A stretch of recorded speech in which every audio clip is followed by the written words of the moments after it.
Good morning friends. आज की मेरी कहानी बहुत ही मज़ेदार कहानी है। कहानी पूरी सुनिएगा, आप अपनी हंसी नहीं रोक पाएंगे। एक बार की बात है, किसी गांव में एक पंडित जी रहते थे। जो थे तो दोनों आंखों से अंधे, लेकिन उन्हें खाने पीने और किसी भी संसाधन की कोई कमी नहीं थी। और गांव में कोई भी कार्यक्रम होता तो पंडित जी को निमंत्रण अवश्य दिया जाता। एक दिन उस गांव में एक सेठ के घर भोज का आयोजन किया गया, जिसमें आसपास के गांवों के कई पंडितों को भोजन का निमंत्रण दिया गया। और इस प्रकार गांव में ही रहने वाले उस पंडित जी को भी भोजन का निमंत्रण देने के लिए सेठ ने अपने नौकर को भेजा। जब नौकर उनके घर पहुंचा तो उसने पंडित को आवाज लगाई, तो पंडित जी घर से बाहर आकर बोले, कौन है भाई? नौकर ने अपना परिचय दिया और कहा कि गांव में सेठ जी के घर एक बड़े भोज का आयोजन किया जा रहा है और जिसमें आपको निमंत्रण देने के लिए सेठ जी ने मुझे भेजा है। भोज का नाम सुनते ही पंडित जी के मुंह में पानी आ गया और उन्होंने उत्सुकतावश बोला, ओह अच्छा अच्छा, फिर तो मैं जरूर आऊँगा वहाँ। नौकर बोला, हाँ पंडित जी जरूर, आप तैयार रहना, मैं आपको लेने आ जाऊँगा। ऐसा कहकर नौकर वहाँ से जाने लगा। तो पंडित जी बोले, अरे वो सब तो ठीक है भाई, लेकिन ये तो तुमने बताया ही नहीं कि खाने में क्या क्या बनाया गया है। नौकर उनकी बात सुनकर रुक कर बोला, पंडित जी सेठ जी का आयोजन है, कोई छोटा मोटा कार्यक्रम थोड़े ही है, सब कुछ बनाया जाएगा खाने में।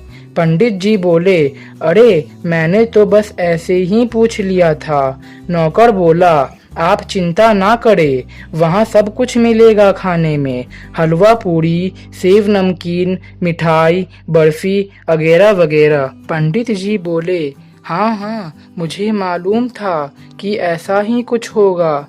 मुझे तो मालूम है, सेठ जी के यहाँ मैं पहले भी खा चुका हूँ। नौकर के जाने के बाद पंडित मन ही मन सोचने लगे कि अरे वो सब तो ठीक है, परंतु ये अगेरा वगैरह क्या है, यह अब तक समझ में नहीं आया। यह तो कोई नया पकवान लगता है इस बार।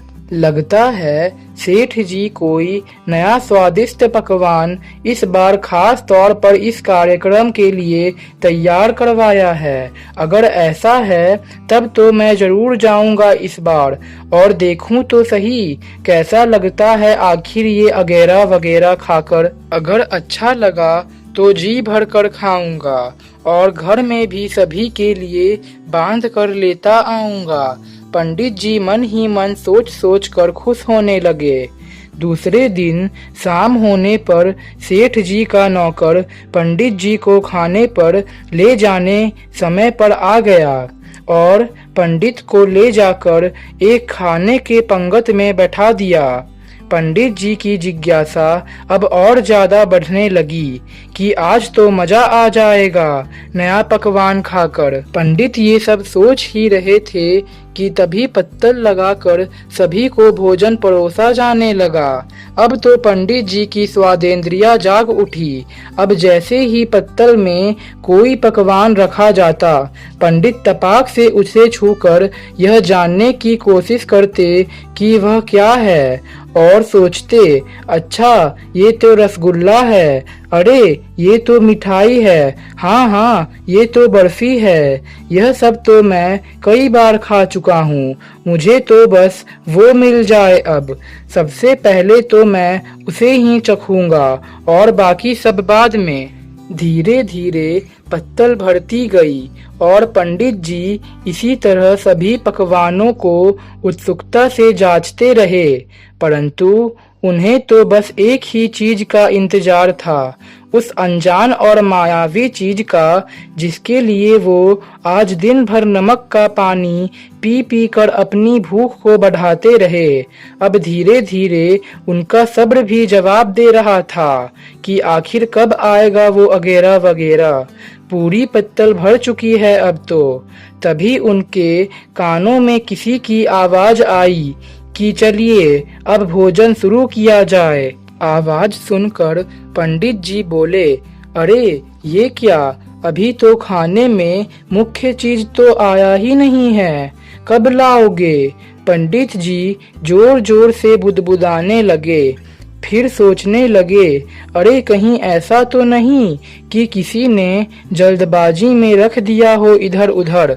और पंडित जी अपने दोनों हाथों से लगे उसे जल्दी जल्दी ढूंढने।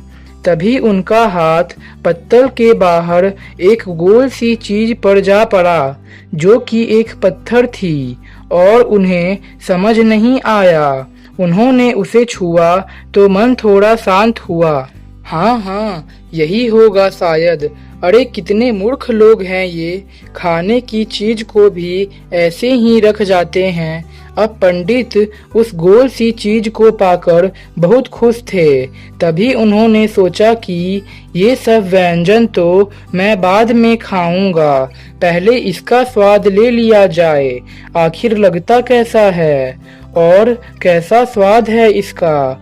और पंडित ने उस अद्भुत चीज को उठाया और जैसे ही मुंह में दबाया तो अरे ये क्या, इतना भारी और कठोर। पंडित ने फिर जोर से दांतों में दबाया तो इस बार मुंह से जोरदार आह निकल पड़ी। हे भगवान, कितना सूखा हुआ है ये, कैसे खाया जाए इसे? इसे दांतों से तोड़ना भी मुश्किल लग रहा है, अब क्या करे इसका? तभी पंडित को एक उपाय सूझा। ओह, लगता है इसे फोड़ना पड़ेगा, हो सकता है इसके अंदर से कोई स्वादिष्ट सा व्यंजन निकले। और पंडित जी ने ऐसा सोचकर आओ देखा ना ताओ, उसे सामने की दीवार पर दे मारा जोर से। उन्होंने सोचा कि दीवार से टकराकर शायद उनका वो अगेरा वगैरह फूट जाए। और तभी किसी के जोर से चिल्लाने की आवाज आई, आह, फूट गया रे। सामने की पतंग में बैठा हुआ आदमी दर्द से चिल्ला उठा, क्योंकि पत्थर की जोरदार चोट से उसका सर फूट गया था। और इधर पंडित जी गुस्साते हुए बोले, ओए खाना मत, ये मेरा है, फूट गया तो ला वापस दे दे मुझे। पंडित जी को लगा कि उनका अगेरा वगैरह फूट गया है और सामने वाला आदमी भयंकर गुस्से में आकर बोला, हाँ जरूर, रुको रुको महाराज, अभी देता हूँ आपको। और फिर सामने वाला आदमी टूट पड़ा पंडित जी पर।